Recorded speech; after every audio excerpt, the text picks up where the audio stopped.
जब हिंदुस्तान को आजादी की जरूरत पड़ी थी तो दिल्ली की जामा मस्जिद से अगर किसी ने जिहाद का नारा दिया था तो वो किसी यूनिवर्सिटी या किसी कॉलेज का प्रोडक्ट नहीं था, बल्कि इसी मदरसे में पैदा होने वाला जिसे हम अल्लामा फजले खैराबादी कहते हैं। जिंदाबाद जिंदाबाद जिंदाबाद। ये ऐलान किया था और जिहाद का नारा दिया था, और आज उसी जिहाद के ऐलान का सदका है कि आजादी के माहौल में हम अहले निचलोल और कुर्ब जवार वालों से खुसूसी तौर पर मैं ये कहूँगा कि ये अल्लाह की अजीम नेमत आपको मिली है जिसे जामिया अरबिया अजीजिया कहते हैं। ये इदारा यहाँ के लोगों के लिए, फिर आवाज़ गड़बड़ हो गई है, क्या कर रहे हो? माइक अभी अच्छा चल रहा था, अभी कुछ गड़बड़ हुआ। पहले बिल्कुल सही चल रहा था लेकिन बाद में सेट करते गए आवाज़ फट जा रही है, आवाज़ बिल्कुल एकदम।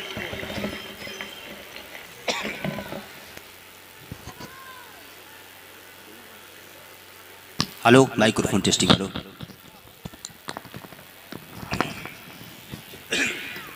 Hello hello. तो मैं अर्ज कर रहा था कि ये इदारा अल्लाह की अजीम नेमतों में से एक नेमत है, और इसी की मुनासिबत से मैंने आयत करीमा की तिलावत की है। वह अम्मा बिनेमत रब्बी का फहदिस, जब तुम्हारे रब की जानिब से तुम्हें कोई नेमत मिले तो उसका खूब खूब चर्चा करो, बेशक बेशक, और उस रब का शुक्र अदा करो। ये मदरसा, ये इदारा अहले निचलोल और कुर्ब जवार के लिए एक अजीम अल्लाह की नेमत है। अल्लाह ने ये नेमत अता की है, इसका चर्चा भी करें, इससे मोहब्बत भी करें, और अल्लाह का शुक्र भी अदा करें कि परवरदिगारे आलम, तूने हमारे दयार में ये अजीम इदारा देकर हम पर जो करम किया है, एहसान किया है, फजल किया है, मौला हम इसका शुक्र अदा करते हैं। अल्लाह रब्बुल इज़्ज़त ने ये जो इदारे अता किए हैं, इन इदारों को रसूलुल्लाह का घर कहा जाता है और मस्जिद को अल्लाह का घर कहा जाता है। एक बात याद रखिएगा कि मस्जिद में जाने का सलीका आपको इसी मदरसे में मिलेगा, मस्जिद में उठने बैठने का तरीका आपको इसी मदरसे में मिलेगा, मस्जिद में नमाज पढ़ने का तरीका, सजदे का शऊर, रुकू का तरीका, पूरे नमाज का सही तरीका आपको कहीं नहीं मिलेगा। अगर मिलेगा तो मदरसे ही में मिलेगा। ये मदरसे ये हमें शऊर जिंदगी भी अता करते हैं, और ये मदरसे हमें शऊर बंदगी भी अता करते हैं। बेशक बेशक, सुभान अल्लाह सुभान अल्लाह। ये हमें जीने का तरीका भी बताते हैं और इबादत का सलीका भी अता करते हैं। बेशक, हमें माशरे में कैसे रहना है ये इदारे समझाते हैं। महफिल में किस तरीके से उठना बैठना है ये इदारे बताते हैं। बड़ों का अदब किस तरीके से करना है ये इदारे बताते हैं। छोटों पे शफकत कैसे करनी है ये इदारे बताते हैं, और रब की बारगाह में जाके सरबसुजूद होना कैसे है ये मदरसे ही बताते हैं। बेशक, सुभान अल्लाह सुभान। ये मदरसे हमें शऊर जिंदगी भी अता करते हैं और शऊर बंदगी भी अता करते हैं। और इसीलिए मैं कहा करता हूँ कि ये इदारे हमारे लिए इतना ज़रूरी है जितना कि खाना पीना ज़रूरी है, बल्कि मैं हकीकत तो ये कह रहा हूँ कि खाने पीने से ज़्यादा ज़रूरत इन इदारों की है, इन मदरसों की है।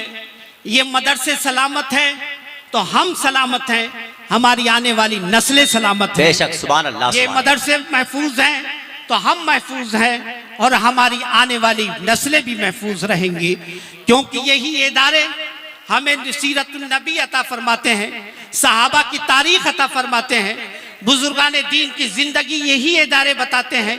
माँ बाप का अदब और एहतराम कैसे करना है, माँ बाप की खिदमत में किस तरीके से पेश आना है, पड़ोसी का हक अदा कैसे करना है, भाई का हक अदा कैसे करना है, बहन भाइयों का हक, एक दूसरे का हक कैसे समझना है, ये आपको कहीं नहीं मिलेगा। अगर मिलेगा तो ये सिर्फ और सिर्फ मदरसों ही में मिलेगा, और ये मदरसे ही आपको अता करते हैं। सुभान अल्लाह। इश्क़ रसूल अगर कहीं मिलेगा तो वो मदरसों में मिलेगा। मोहब्बत रसूल अगर कहीं मिलेगा तो ये मदरसों में मिलेगा। और यही वजह है कि आज दुनिया की निगाह सबसे ज्यादा अगर किसी पे निगाह है तो वो मदरसों पे निगाह है। हालांकि सच्चर कमेटी का, आप सच्चर कमेटी की रिपोर्ट का जरा जायजा लेके देखें, उसमें आपको मालूम होगा, पता चलेगा कि मदरसों में एक तो मुसलमानों में, मुस्लिम कौम में पढ़ाई लिखाई का जौक भी कम है, लेकिन जितना जौक है उसमें सिर्फ 2.5% बच्चे, 2.5 से 3% बच्चे मदरसों में पढ़ते हैं। बाकी 97% बच्चे स्कूल और कॉलेजेस में पढ़ते हैं। सिर्फ 2.5% बच्चे मदरसों में पढ़ रहे हैं, लेकिन पूरी दुनिया की निगाह मदरसों पर है। मदरसों ही को निशाना बनाया जा रहा है। तरह तरह से मदरसों को बदनाम किया जा रहा है, तरह तरह से मदरसों को, मदरसे वालों को परेशान किया जा रहा है। नए नई स्कीमें लाई जा रही हैं और मदरसों को बर्बाद करने की कोशिश की जा रही है। वजह क्या है कि सारी तवज्जो, सारी निगाह इस मदरसे पर है। बात असल ये है कि यही मदरसे हमें इश्क़ रसूल अता फरमाते हैं, रसूलुल्लाह की तालीम अता फरमाते हैं। दुनिया जानती है इन मदरसों को खत्म कर दिया जाए तो ये मुस्लिम कौम खुद ब खुद खत्म हो जाएगी, खुद ब खुद मिट जाएगी। हमें मिटाने की जरूरत नहीं पड़ेगी। मेरे दोस्तों और बुजुर्गों, तकरीर आप सुन लीजिए, लेकिन आज के हालात मैं आपको बयान कर रहा हूं कि दुश्मनान इस्लाम किस तरीके से मदरसों को टारगेट करके मदरसों को बदनाम करने की कोशिश कर रहे हैं। मेरे दोस्तों और बुजुर्गों, हकीकत यह है अभी मदरसों को लोगों ने जाना नहीं है कि मदरसा होता क्या है। मदरसा उसका नाम है जहां टूटी हुई चटाई पर बैठ के काला अल्लाह और काला रसूल की सदाएं बुलंद की जाती है, उसी को मदरसा। सुभान अल्लाह, सुभान अल्लाह। जहां रसूलुल्लाह की तालीम अता की जाती है उसी को मदरसा कहा जाता है। जहां रसूल पाक की सीरत अता की जाती है वहां उसे मदरसा कहा जाता है। जहां रसूलुल्लाह का अखलाक बयान किया जाता है उसी को मदरसा कहा जाता है। लेकिन आज टारगेट मदरसों को सबसे ज्यादा क्यों किया जा रहा है, इस पर गौर करने की जरूरत है।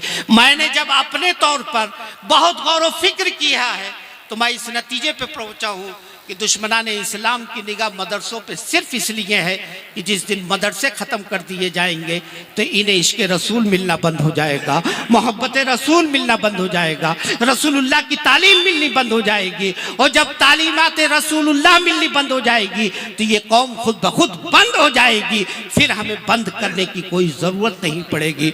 और सुनिए, ज़रा मदरसों का मुताला कीजिए। लोग कहते हैं कि मदरसों ने दिया क्या है, मदरसे ने दिया क्या है दुनिया को, कौम को दिया क्या है। आइए मैं एक झलक बताता चलता हूं कि इन मदरसों ने कौम को दिया क्या है, और मैं तो कहता हूं कि मुल्क को क्या दिया है ये बताने चाहता हूं कि इस मदरसे ने मुल्क को क्या दिया है। वो अजीम शान और वो इज्जत अता फरमाई है इन मदरसों ने। जरा आइए मुताला तो कीजिए। हम मदरसों की तारीख भूल चुके हैं, हम मदरसों के बारे में भूल चुके हैं।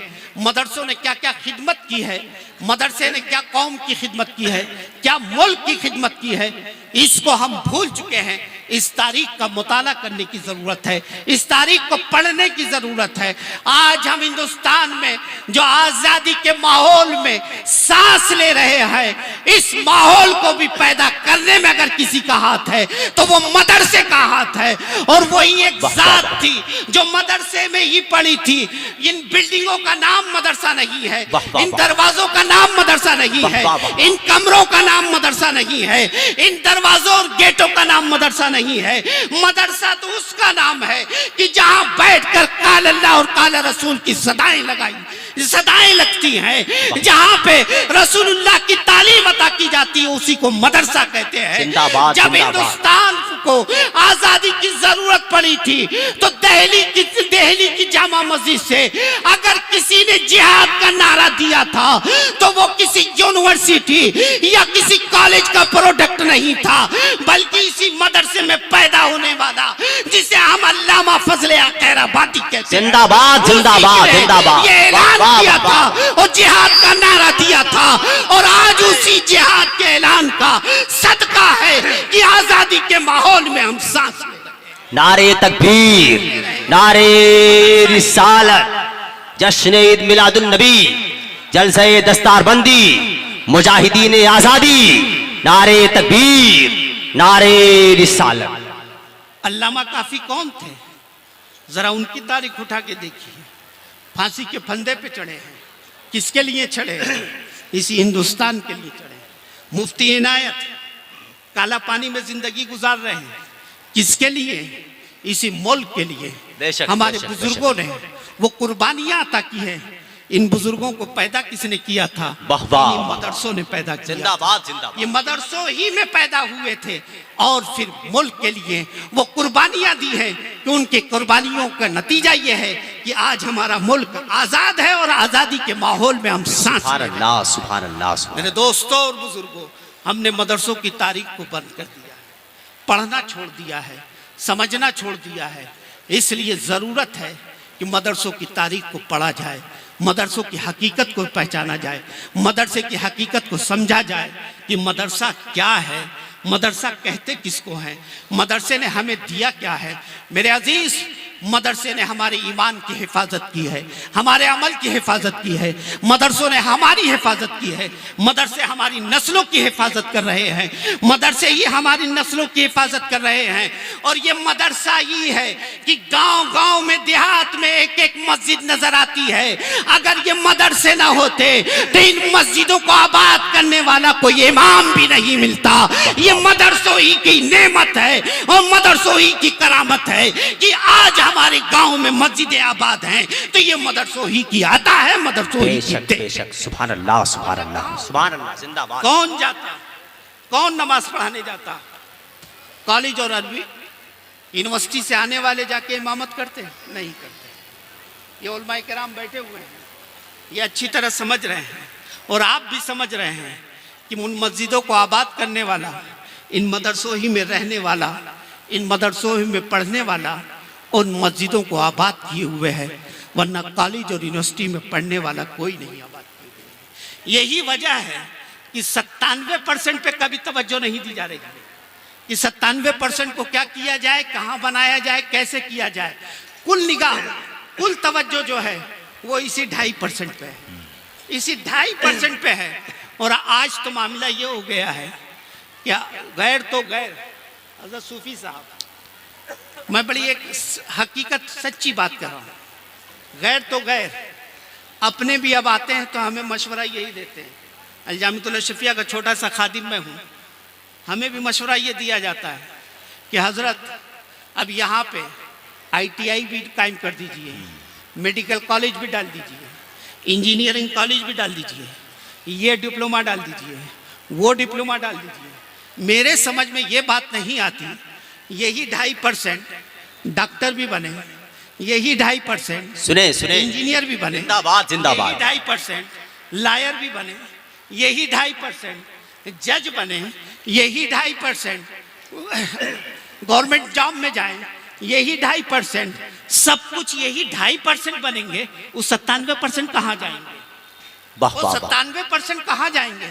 मैं तो हाथ जोड़ के कहता हूँ कि इन 2.5% को छोड़ दीजिए, जो अपनी जिंदगी जी रहे हैं जीने दीजिए, जिस हाल में है रहने दीजिए। ये तो अल्लाह की जात पे वो तवक्कुल और सब्र करके बैठे हुए हैं कि जिस हाल में रहेंगे तो हम उसकी रजा पे राजी रहेंगे वाह, वाह, वाह। और खुश रहेंगे और उसी तरह जिंदगी गुजार लेंगे। इनके कुर्तों पे, इनके कुर्तों की किरिच नहीं टूट सकती है। उसी 10-12 हजार में ये अपनी और अपने बच्चों की जिंदगी को गुजार लेंगे। हमें 97% की फिक्र करनी है। हमें डॉक्टर तो इन्हें बनाने का मशवरा दिया जा रहा वाह, वाह, है, वाह। इंजीनियर बनाने का मशवरा इन्हीं को दिया जा रहा है, लायर बनाने का मशवरा इन्हीं को दिया जा रहा है, जज बनाने का मशवरा इन्हीं को दिया जा रहा है, सब पायलट बनाने का मशवरा इन्हीं को दिया जा रहा है।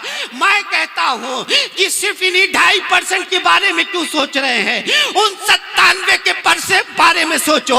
उनके ईमान की हिफाजत कौन करेगा? उनके अमल की हिफाजत कौन करेगा? उनके किरदार की हिफाजत कौन करेगा? उनके अखलाक की हिफाजत कौन करेगा?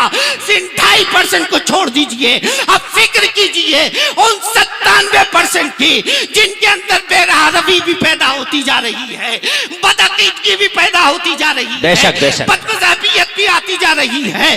अब फिक्र उन 97% की करनी है। उनका हमें ईमान भी बचाना है और उनका हमें किरदार भी बचाना है। जरूरत इस बात की है कि हम उन 97% के बारे में फिक्र करें। जिंदाबाद जिंदाबाद, सुभान अल्लाह सुभान अल्लाह। ये तो अल्लाह भरोसे छूटे, अल्लाह भरोसे छूटे, बेशक बेशक, ये जिंदगी गुजार लेंगे। मैं यकीन के साथ कह रहा हूं और उसकी जात पे यकीन है। अगर एक घर में एक कोई आलिम दीन पैदा हो गया, अल्लाह उसके सदके में उसके पूरे घर की हिफाजत कर देता है। सब महफूज हो जाते हैं, लेकिन कोई जरूरी नहीं है कि एक डॉक्टर पैदा हो जाए तो उसके घर सब महफूज हो जाए। वाह वाह वाह वाह, कोई सुभान जरूरी अल्लाह नहीं सुभान है अल्लाह। कि घर में एक इंजीनियर पैदा हो जाए तो उसका घर महफूज हो जाए। कोई जरूरी नहीं है कि बड़ी पोस्ट पे पहुंच जाए तो घर महफूज हो जाए। हमें उनकी हिफाजत के बारे में सोचना होगा, उनके बारे में फिक्र करनी होगी कि हमें उनको कैसे बचाना है, किस तरीके से बचाना है।